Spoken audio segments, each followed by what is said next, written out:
Welcome to part 1 of Sharing Your Stories with the World. So I have this great story. Now what? We are living at a crossroads in communications history. It's easier than ever for the masses to create and distribute media to large audiences, and it's still more or less free. Although the tools for creating and distributing messages are cheaper, more powerful, and easier to use than ever before, competition for our attention is as fierce as it's ever been. Most people's attention spans can be kept for about 3 minutes, but they will decide within the first 30 seconds whether or not they will watch the rest of a video, read the rest of an article, or listen to the rest of a podcast.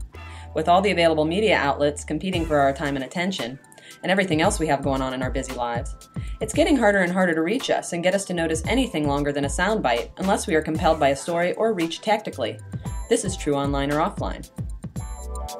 Whether you create videos, podcasts, a blog, a photo journal, or written articles, in order to have serious influence, you have to be tactical. That means thinking about what you want to accomplish and planning how you're going to distribute your stories first. It's important to remember that video, text, and audio don't play by different rules. They are all content formats that can be passed on socially. Although they are different vehicles, they share similar qualities for achieving success. Web video particularly is like blogging in some senses. If you want to create an ongoing dialogue or have lasting impact, you can't just create one piece of content and be done. You must continue to create content over time until you have a large opt-in audience that consistently wants to interact with and spread your content organically. Community is key. Don't assume your intended viewers, listeners, or readers will find your stories without your help. Regardless of your format, you must actively seek people who are most likely to be interested in your subject matter and interacting on some level. Take time to understand what your audience wants and then deliver more than they expect, so they'll keep coming back for more. It may take time to hit on what inspires your audience to participate versus just passively consuming your stories, and people have different triggers for engagement.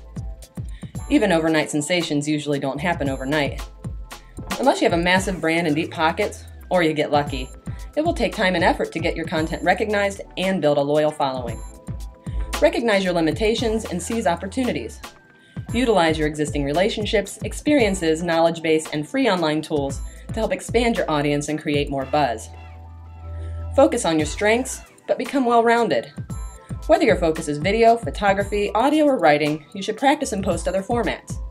It gives you more experience, rounds out your media toolbox, provides opportunities to reach more people with your message, and creates conditions for richer audience interactions. And as you experiment and produce more content, you will hone your skills and find your strengths, niches, and beats. Just keep creating. In part 2 of Sharing Your Stories with the World, we'll cover the free, popular, and easy-to-use online tools for sharing your stories and provide some tips for getting your stories noticed online.